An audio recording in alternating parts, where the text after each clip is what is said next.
Valence shell electron pair repulsion theory का part 1 पढ़ा था और ऐसे मॉलिक्यूल के बारे में चर्चा करी थी अभिनव जिन मॉलिक्यूल्स के पास लोन पेयर नहीं थे।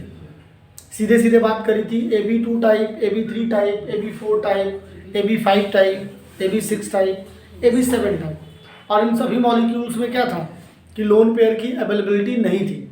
लेकिन अब हम उन मॉलिक्यूल्स की चर्चा करने वाले हैं, उन मॉलिक्यूल्स की ज्योमेट्री और शेप के बारे में बात करने वाले हैं जिनके पास लोन पेयर है, जिनके पास लोन पेयर है। और आखिर लोन पेयर से क्या फ़र्क पड़ता है हमने आपको बताया था, अगर आपको याद हो तो जो थ्योरी थी उसमें ये कहा गया था कि जो बॉन्डिंग इलेक्ट्रॉन्स होते हैं और नॉन बॉन्डिंग इलेक्ट्रॉन्स होते हैं, दोनों की वजह से जो रिपल्शन होता है वो शेप के ऊपर इफेक्ट डालता है। अगर आप नीट की तैयारी कर रहे हैं तो आपको NCERT की एक एक लाइनें जो हैं वो एक तरीके से गीता, बाइबल और कुरान के तरीके हैं, एक एक लाइन प्रॉपर तरीके से आनी चाहिए और हर एक लाइन पे सवाल आते हैं। ठीक है, सोने से पहले और खाना खाने से पहले NCERT लीजिए आप। समझ रहे हैं, समझ रहे हैं? जैसे दवाई लेते हैं ना, दवाई खाने से पहले खाना खा लेते हैं वैसे। और इनऑर्गेनिक तो रोज का रोज होना चाहिए। इनऑर्गेनिक अगर रोज का रोज नहीं हो रहा है तो लग जाएगी आपकी। ठीक है, तो जैसे कि अब जैसे कि एक ये वाले बात पे भी सवाल आया है कि जो रिपल्शन है उस रिपल्शन की इंटेंसिटी कैसे देखी जाएगी। तो कहा गया कि जो लोन पेयर रिपल्शन होगा वो ज़्यादा रिपल्शन क्रिएट करेंगे। लोन पेयर जो रिपल्शन होगा वो ज़्यादा होगा लोन पेयर बॉन्ड पेयर से, और उससे ज़्यादा होगा bond pair repulsion, bond pair repulsion. Is that clear? मतलब जो लोग बॉन्डिंग में नहीं गए हैं, जो खाली वाले हैं, वो ज़्यादा शैतानियाँ करेंगे। जैसे पार्क में होता है ना, जो जोड़े होते हैं, जो कपल होंगे वो तो आराम से बैठे होते हैं, उनको कोई ज़्यादा, लेकिन जो खाली आदमी होता है वो परेशान होता है। तो जो बॉन्डिंग में नहीं गए हैं वो ज़्यादा शैतानी करेंगे, रिपल्शन ज़्यादा करेंगे। वो उनको छेड़ रहा होता है, या फिर वो चिप्स के पैकेट खाकर रैपर फैला रहा होता है, चॉकलेट केक खा के रैपर फैला रहा होता है, आइसक्रीम। समझ रहे हैं? तो वो ज़्यादा रिपल्शन क्रिएट करेंगे, ज़्यादा शैतानी करेंगे। क्या कह रहे हैं? पुलिस देख रहे हो, एक्सपीरियंस है भाई आपको 28 को। तो उसमें सबसे पहला मॉलिक्यूल जो हम लोग पढ़ रहे हैं वो क्या पढ़ रहे हैं? AB2 हो लेकिन एक लोन पेयर हो, AB2 हो लेकिन एक लोन पेयर हो। तो आप ध्यान से देखेंगे हम लोग क्या होने वाला है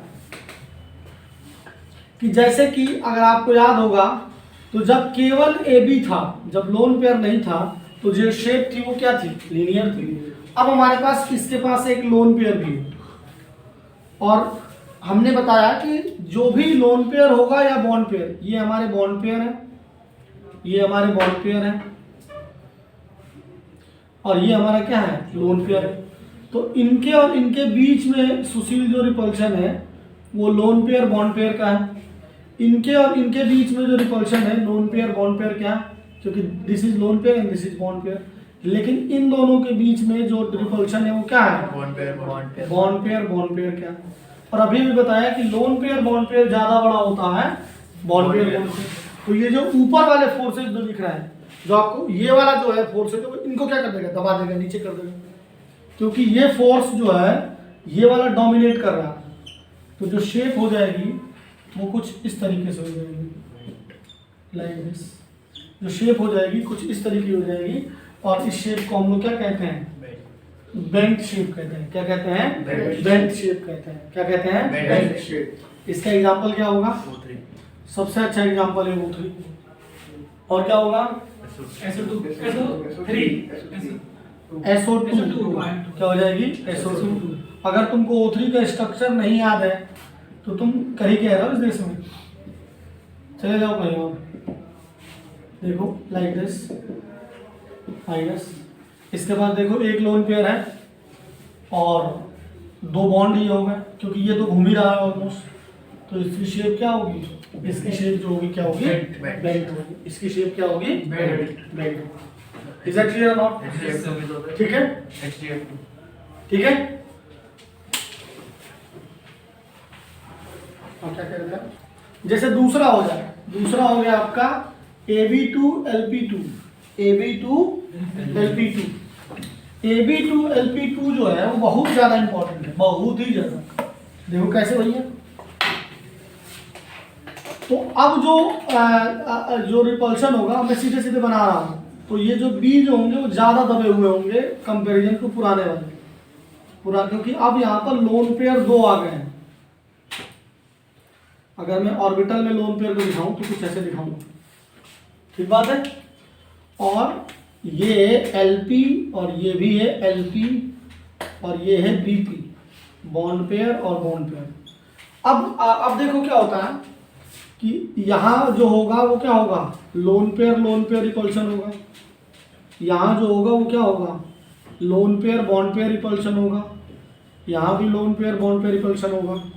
और यहाँ जो होगा वो क्या होगा, बॉन्ड पेयर रिपल्शन होगा। तो कौन डोमिनेट कर रहा है, ये डोमिनेट करेंगे, फिर ये डोमिनेट करेंगे, तो इस बॉन्ड को क्या करेंगे, और कम कर देंगे और छोटा कर देंगे। Is that clear? अब इसमें एक चीज का ध्यान देना है कि अगर ये भी बॉन्डिंग में जाते तो 2 बॉन्ड और बन जाते। अगर मैं इसको बॉन्ड लेके चल रहा हूं तो 1 2 3 4 बॉन्ड बन गए ना, और 4 बॉन्ड बनते तो शेप क्या होती है, टेट्राहेड्रल। क्या शेप होती है, टेट्राहेड्रल। लेकिन ये लोन पेयर की वजह से टेट्राहेड्रल क्या हो जाएगी, खराब हो जाएगी। तो इसका नाम क्या होगा, डिस्टॉर्टेड टेट्राहेड्रल। क्या होता है, डिस्टॉर्टेड टेट्राहेड्रल, या इसको भी क्या कहा जाता है, बेंट ही कहा जाता है। क्या कहा जाता है, बेंट। कई बार बेंट एंगुलर वी शेप भी कहा जाता है। ऑप्शंस में पुराने जो पेपर्स हैं उनमें ये भी आया हुआ है, लेकिन ज्यादातर जगहों पे बेंट ही लिखा हुआ है। Is that clear?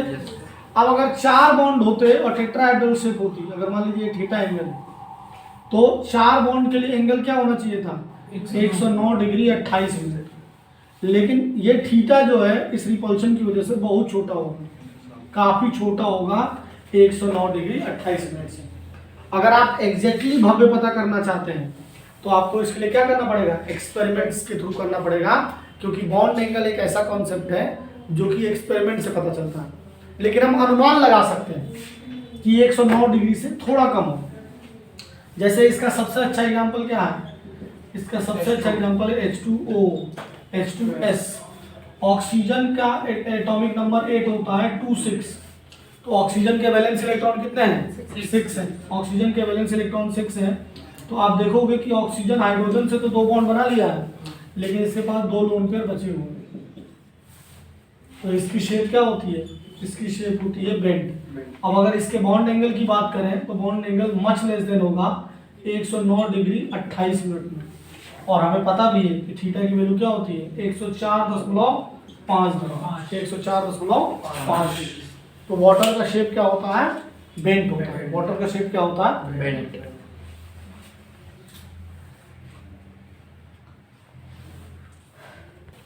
नेक्स्ट देखिए, तीसरा है AB2 और LP3 टाइप। AB2 और LP3 टाइप। आपके घर वाले आपको जो है अगर डॉक्टर बनने का चांस दे रहे हैं, इंजीनियर बनने का चांस दे रहे हैं, बहुत बड़ी बात है। और डॉक्टर बनना तो अलग ही है, भगवान बन रहे हैं। भगवान को फिर सीरियस होना पड़ेगा ना, मजे ले रहे हैं भगवान। बताओ AB2 और LP3, AB2 और LP3 है। तो सेंट्रल एटम अब क्या हो जाता है, देखो A और B वापस लीनियर हो जाता है जब 3 लोन पेयर होंगे। तो ये 2 लोन पेयर और ये तीसरा लोन पेयर। अब आप ये कह सकते हो कि सर यहाँ पर 2 लोन पेयर है तो ये एग्जैक्ट लीनियर कैसे होगा। तो बिल्कुल सही है, एग्जैक्ट लीनियर नहीं होगा, इसकी शेप कुछ ऐसे होगी। लेकिन ये मॉलिक्यूल बहुत छोटे होते हैं, बहुत साइज में छोटे होते हैं, और फिर इसका क्या शेप देंगे, तो इसीलिए उसको कह दिया कि ठीक है भैया लीनियर ही होगा। थोड़ा सा अप्रोक्सीमेशन लिया गया है। तो जब 2 बॉन्ड बने और 3 लोन पेयर हो जाए तो शेप हमारी वापस क्या हो जाती है, लीनियर हो जाती है। शेप हमारी वापस क्या हो जाती है, लीनियर हो जाती है। और इसका सबसे अच्छा एग्जांपल वही है, दोगला इंसान, XeF2। जीनॉन वैसे तो इनर्ट गैस है, ये किसी से रिलेट नहीं करता है, इसकी वजह से पूरी बॉन्डिंग बनी हुई है। तो इसी के लिए तो कहा गया है कि वैसे तो मैं सब कौन ना, लेकिन फ्लोरीन और ऑक्सीजन को देखकर मैं पिघल गई। ठीक है, वैसे समाज में इसकी शक्ति मेंटेन करने वाला बताया गया है, लेकिन फ्लोरीन और ऑक्सीजन को देख के रिएक्ट कर जाता है और इसमें पूरी बॉन्डिंग की भसड़ मचा रखी है। ये बॉन्डिंग का ड्रॉबैक हो गया। लुईस बेचारे परेशान हो गए, लुईस की नसें फट गई कि ये क्या कर दिया इसने। इसको बेसिस पर रख के थ्योरी बनाई, इसने रिएक्ट कर लिया। समझ रहे हो? तो Xg(F2) जो है इसका, अब Xg क्या है? Xg हमारी नोबल गैस है। इसके अलावा आप ये भी ले सकते हो I2 माइनस।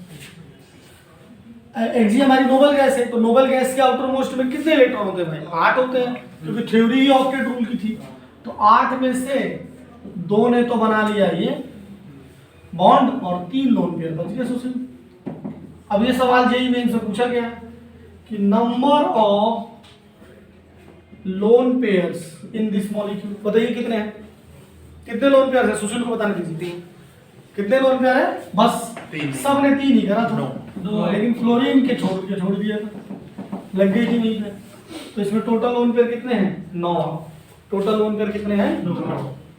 अगर सेंट्रल एटम पे पूछता है तो 3 है, और मॉलिक्यूल में पूछता है तो 9।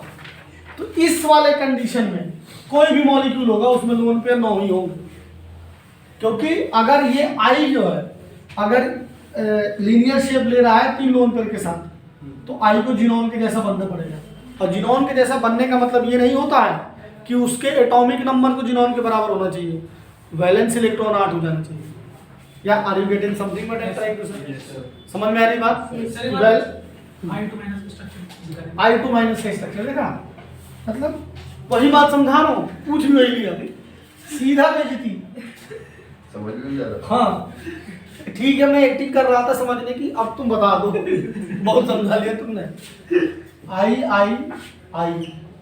आई के वैलेंस इलेक्ट्रॉन कितने होते हैं? 7 होते हैं, क्योंकि हैलोजन्स के 7 होते हैं। और इस माइनस की वजह से एक और आ गया इसमें। जो ये माइनस आपको दिख रहा है वो क्या है? वो माइनस जो आपको दिख रहा है वो सेंट्रल एटम पे है। वो किस पे है? सेंट्रल एटम पे। किस पे है? सर 3 कैसे? 3 लोन पे हो गए ना सर I2 थे ना, I3 ये I3 है, सॉरी I2 नहीं है, I3 होता है। I3 होता है। समझो यार, भावनाओं को समझो तुम, ठीक है? फीलिंग्स को नहीं समझ रहे तुम, भावना को समझ रहे हो।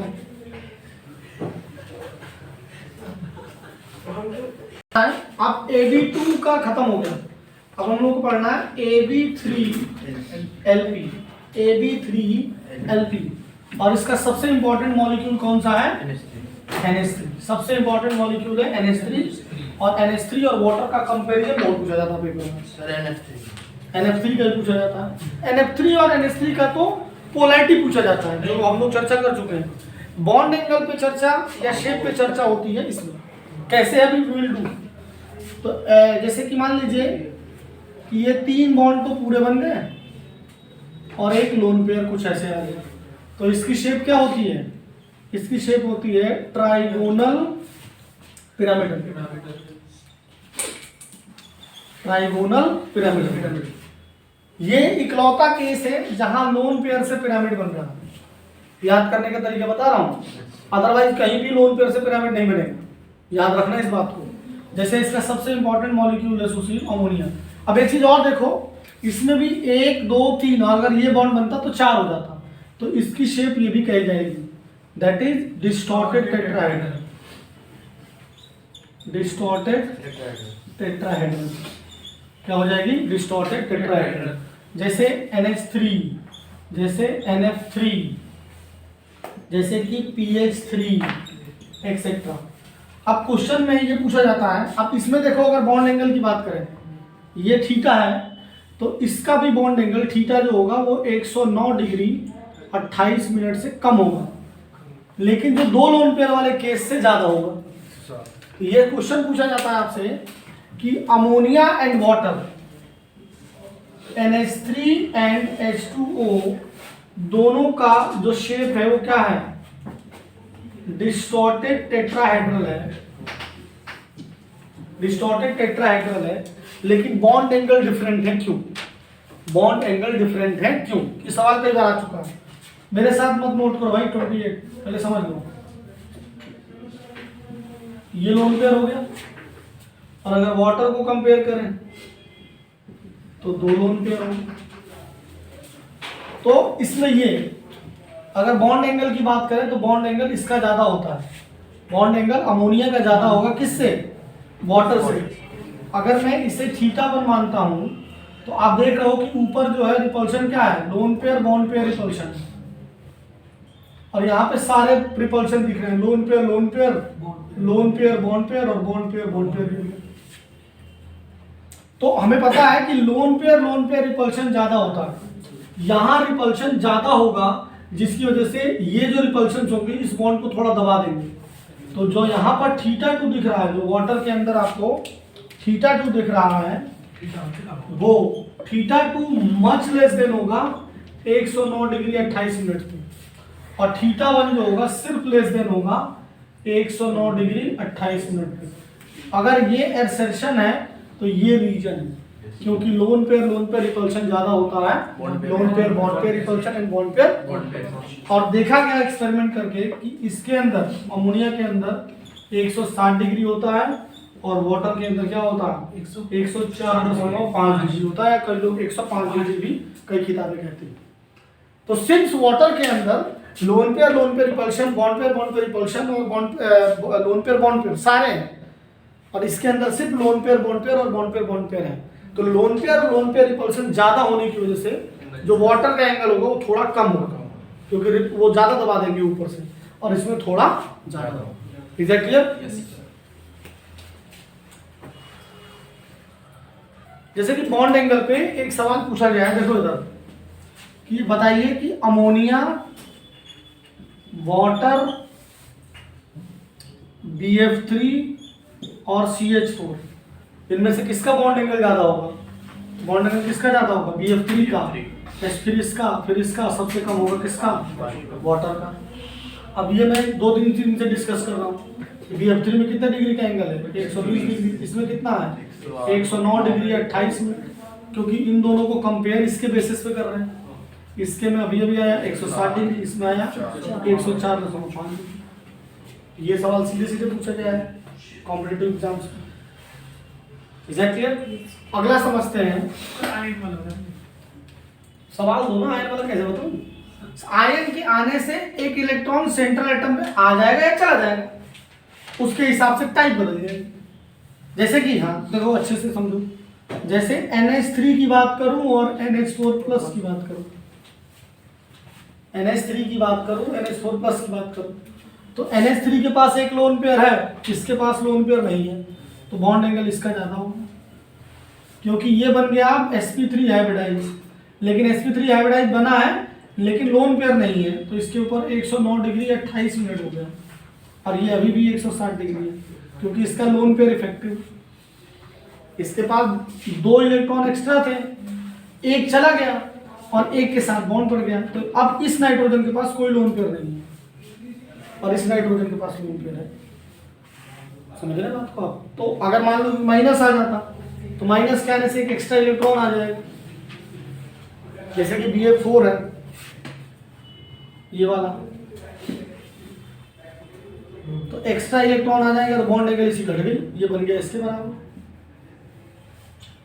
तो कुल मिला के आपको बॉन्डिंग समझ में आनी चाहिए, बॉन्ड एंगल लिखने में प्रॉब्लम नहीं है। बॉन्डिंग से आप ये पता लगा लीजिए कि वैलेंस इलेक्ट्रॉन पे क्या चल रहा है, वैलेंस इलेक्ट्रॉन बढ़ रहे हैं घट रहे हैं, फिर उसके हिसाब से टाइप पे चले जाइए। यार समझ में आएगा? नेक्स्ट है आपका 5, 2 लोन पेयर हो जाए, और अगर 2 लोन पेयर हो जाएंगे तो ये बहुत इंपॉर्टेंट एक टाइप बनेगा, जो कि ऐतिहासिक टाइप है। ये लिख लिया था आप लोगों ने? ये वाली चीज़ें बहुत जरूरी थी, ये जो हमने यहाँ पर लिखा था ना कि NH3 और NH4 प्लस में किसका बॉन्ड एंगल ज़्यादा होगा? NH4 प्लस का, क्योंकि इसका तो 160 डिग्री है और इसका 109 डिग्री 28 मिनट है। ये अब मीथेन के जैसा बन गया। तो जब 2 लोन पेयर और 3 बॉन्ड होते हैं तो इसकी शेप क्या हो जाती है? टी। इसकी शेप हो जाती है टी टाइप, टी शेप हो जाती है। अब आप फिर से इसमें सवाल कर सकते हो कि सर यहाँ लोन पेयर रिपल्शन है, यहाँ बॉन्ड पेयर रिपल्शन है और यहाँ बॉन्ड पेयर रिपल्शन है, तो इनके और इनके बीच में तो बॉन्ड पेयर रिपल्शन है, इनके और इनके बीच में भी बॉन्ड पेयर रिपल्शन है, और इनके बीच में जो है lone pair bond pair repulsion है, इनके बीच में भी lone pair bond pair repulsion है, लेकिन इनके और इनके बीच में लोन पेयर है। तो जाहिर सी बात है लोन पेयर ज़्यादा है, तो ये इसे दबाने की कोशिश करेंगे। तो ये इतना लीनियर पर्टिकुलर शेप कैसे आ गई, वो तो पॉसिबल ही नहीं है। तो बिल्कुल सही कह रहा है, वो पॉसिबल नहीं है। लगभग इसकी शेप ऐसे होगी, लेकिन अब इस शेप का कुछ नाम नहीं है, तो इसीलिए इसको अप्रॉक्सीमेट करके ले लिया गया है टी शेप। अप्रॉक्सीमेट करके ले लिया गया है T shape. Is that clear? हाँ या ना बोलो। Yes, sir. देखिए, तो इसकी शेप हो जाएगी टी शेप, और इसका सबसे पॉपुलर एग्जांपल क्या है? इसका सबसे अच्छा एग्जांपल है टी शेप, लिख लें। सबसे अच्छा एग्जांपल है inter halogen compounds. Inter halogen compounds कौन से? जैसे ClF3, BrF3 एक्सेट्रा। ऐसा इसलिए क्योंकि क्लोरीन के पास, ये याद कर लो यार, क्लोरीन के पास आउटर मोस्ट में सिर्फ 7 इलेक्ट्रॉन होते हैं, तो ये एक बॉन्ड बनाएगा और 3 लोन पेयर पड़ जाएंगे। तो अब क्लोरीन के पास 7 इलेक्ट्रॉन थे, 3 बॉन्ड बना लिए क्लोरीन ने। हमेशा बड़ा वाला सेंट्रल एटम बनेगा, ये भी याद रखना। ये हो गया। अब 1 2 3 चले गए, 7 थे तो बच गए कितने? 4। तो बच गए कितने? 4। तो ये हो जाएगी क्या? T shape. तो सुशील बताएंगे नंबर ऑफ लोन पेयर कितने हैं इसके अंदर, बताओ सुशील। 20। Number of lone pair, pair को इलेक्ट्रॉन नहीं पूछ रहा हूं।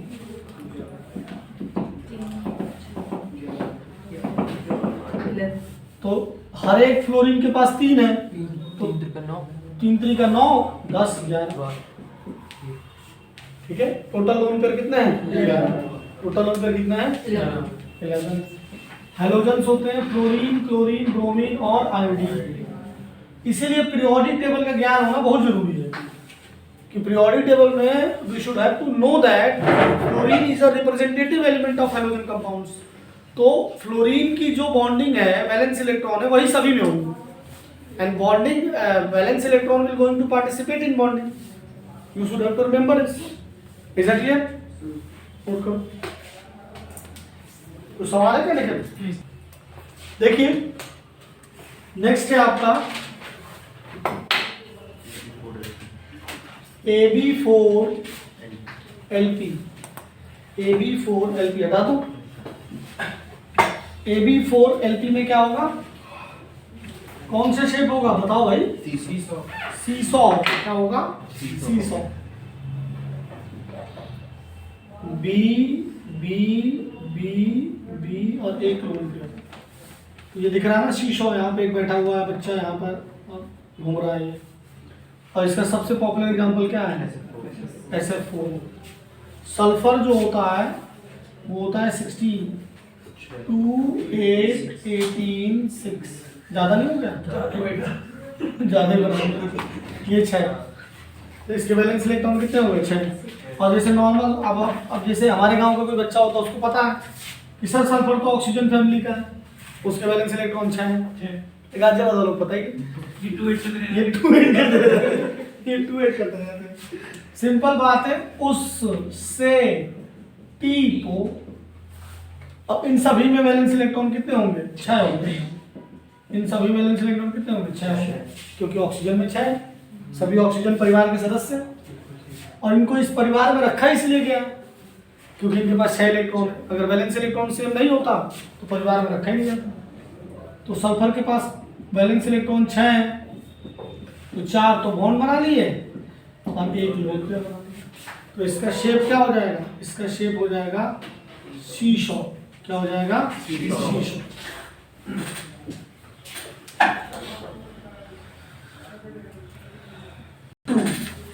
AB4LP2। AB4LP2 में क्या हो जाएगा? Square planar.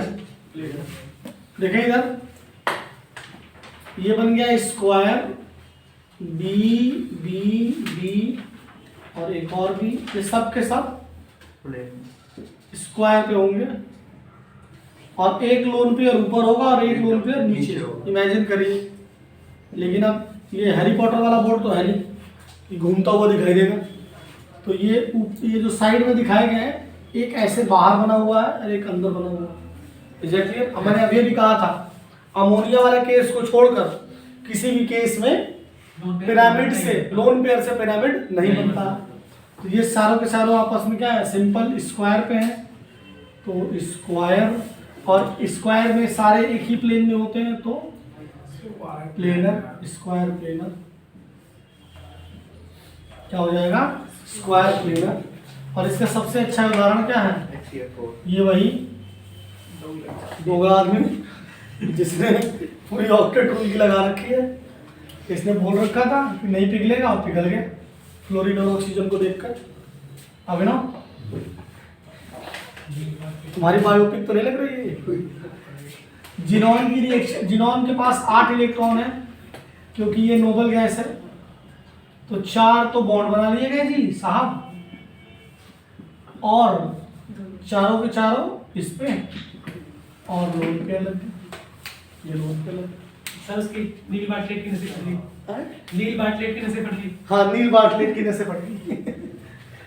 नहीं, नील बाटलेट, हाँ, नील बाटलेट ने की नसें फट गई थी ना, तभी तो उसने रिसर्च करा बाटलेट। और वो तो होता था ये कौन है, ये क्यों नहीं पिघल रहा, इनके ऊपर रिसर्च करा ना उसने। हीलियम, नियॉन, आर्गन, क्रिप्टन और जिनॉन।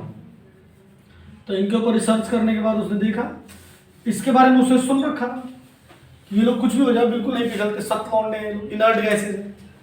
तो इसने फिर इनके ऊपर रिसर्च करते करते देख लिया ये तो दोगला आदमी है, तो ऐसे रखा गया, ये पिघल रहा है क्योंकि ये जो है O2 प्लस के साथ मैच कर गया। इन दोनों की आयनाइजेशन एंथैल्पी सेम होती है और PtA2 के साथ, O2 के साथ इन लोगों ने कॉम्प्लेक्स बना दिया। और यहीं से क्लिक कर गया उसके दिमाग में कि जिनॉन जो है पिघलेगा, इसके पास फ्लोरीन और ऑक्सीजन लेके आओ। लिमिट होती है कहीं ना कहीं। कभी ना कभी तो आदमी पिघलता ही है। सुशील, कॉलेज में जाकर पिघलेगा नहीं?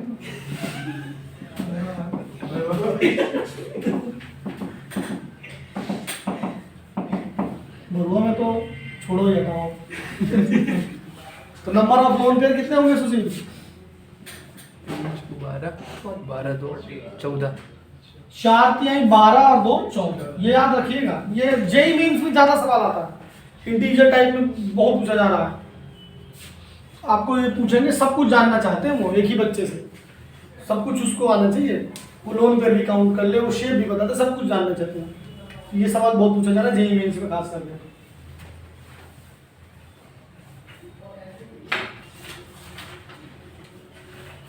एट और वो है AB5 और LP, AB5 और LP। क्या होगा, यहां से एक लोन पेयर हट जाएगा और एक लोन पेयर की जगह प्रॉपर बॉन्ड बन जाएगा B। अब देखो, ये जो बॉन्ड बनेगा, मान लो ये बॉन्ड है, यहाँ पर B लगा हुआ है, अब इसको ऐसे मिलाओ, तो तुमने वाली मूवी देखी होगी ना मम्मी, पिरामिड बन रहा है ना उसमें, मिस्र दिखाया, ठीक है। तो इस B से पिरामिड बन जाएगा, तो इसका क्या हो जाएगा, स्क्वायर पिरामिडल, स्क्वायर पिरामिडल। इसकी शेप क्या हो जाएगी, स्क्वायर पिरामिडल हो जाएगी, स्क्वायर पिरामिडल। उदाहरण क्या होगा, एक्सी5 एग्जिस्ट ही नहीं करता। सोचो, कुछ और सोचो। ClF5, बिल्कुल सही बात है, क्या बात है निक्कू, ClF5 या BrF5। जैसे BrF5 इंटर हैलोजन कंपाउंड्स पढ़े थे हम लोगों ने, जब ब्रोमीन और F2 की रिएक्शन कराते हैं, जहाँ F2 एक्सेस में होता है और कुछ कंडीशंस होती थी। तो ब्रोमीन का हैलोजन है तो 7 इलेक्ट्रॉन है, तो 5 तो बॉन्ड बना लिए, जिनमें से 4 तो एक स्क्वायर पे हैं और एक ऐसे बाहर के साइड है। तो बाहर के साइड अब दिखा नहीं पाएंगे हम लोग क्योंकि क्रोमा पे नहीं है 3D में, आपको इमेजिन करना पड़ेगा। इमेजिनेशन बहुत ज़रूरी है, जो ग्राफिक्स देखकर बच्चे पढ़ाई कर करके इमेजिनेशन खोते जा रहे हैं, इसीलिए इंडिया में चैट GPT नहीं बन पा रहा। सैम एल्टमैन गरीब आदमी था वो, तो इसलिए उसने इमेजिन किया गूगल को बीट कर सकते, हम नहीं कर पा रहे क्योंकि हमको तो ग्राफिक्स देख के ये समझ जाते हैं। ऐसे तो हमारे दिमाग में आएगा ना, ये ऊपर होगा और यहाँ पे 3D में होगा। बात समझ में आ रही है? तो this is square and this is pyramidal, और लोन पेयर एक रहेगा, तो इसका शेप क्या होगा? स्क्वायर पिरामिडल होगा। अब नंबर ऑफ लोन पेयर बताएंगे आप लोग। नंबर ऑफ लोन पेयर कितने हो जाएंगे? हर एक फ्लोरीन के पास 3 लोन पेयर है, तो 4 3 12 5 है ना, 15, और एक सेंट्रल एटम के पास है 16। टोटल लोन पेयर कितने होंगे? 16। इनमें से एक क्वेश्चन आ रहा है 29 तारीख के पेपर में, यही मेंस उसी का 29 को है। ऐसे करके भी बता दूंगा, एक उसका आएगा, एमओटी का आएगा, वो भी आ जाएगा। नेक्स्ट टॉपिक जो हम लोग पढ़ने वाले हैं हाइब्रिडाइजेशन, और हाइब्रिडाइजेशन के बाद एमओटी। अगर कल आप लोग टाइम से आ जाएंगे तो हाइब्रिडाइजेशन एमओटी दोनों खत्म कर देंगे, अगर आप लोग का साथ रहा तो, क्योंकि मैं तो अब टाइम से ही जाऊँगा, तो मुझे इसके पहले भी बैच पढ़ाना है। ठीक है, तो यहाँ तक आप लोग अच्छे से कर लीजिए। इसके क्वेश्चन हम शेयर कर देंगे, इसके क्वेश्चन कर लीजिएगा। पहले एनसीईआरटी लेवल के क्वेश्चन करिए, फिर पीवाईक्यूज करिए, और उसी से बाद उसके बाद कोई पेपर नहीं आता है। अगर जेई मेंस के पीवाईक्यूज कर लिए नीट ने और जेई वालों ने, तो फिर वो पेपर पूरा फंस जाएगा। बस आपको एनसीईआरटी एक बार पढ़नी होगी थ्योरी के सवाल के लिए, क्योंकि कई बार स्टेटमेंट वाले सवाल में लोग गलत कर देते हैं। अब जिस तरीके का फिजिक्स में कल्चर बन गया है जेई मेंस में, ज़्यादातर न्यूमेरिकल आते हैं। अब अगर इस बार थ्योरी दे दिया तो इनके नंबर नहीं आए। इन लोग हाई थ्योरी आती है, लेकिन जब थ्योरी पे सवाल बनेंगे ना, तो वो बड़ा ही मतलब थिन लाइन होती है, जैसे बायोलॉजी में होता है।